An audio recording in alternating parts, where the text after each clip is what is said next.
Hi, today in front of me Honor 70 and I'll show you how to change fingerprint sensor animation on this device.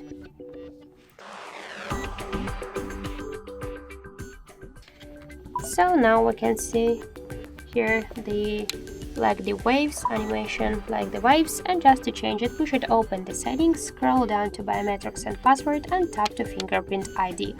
Just let's enter our unlock method and tap to fingerprint animation here and just select one from these available animations. So for example, let's use this fireworks. Just let's check it and we can see that we just successfully changed the fingerprint animation on our Honor 70. So that's it, thank you for watching, and if you find this video helpful, don't forget to leave a like, comment and to subscribe our channel.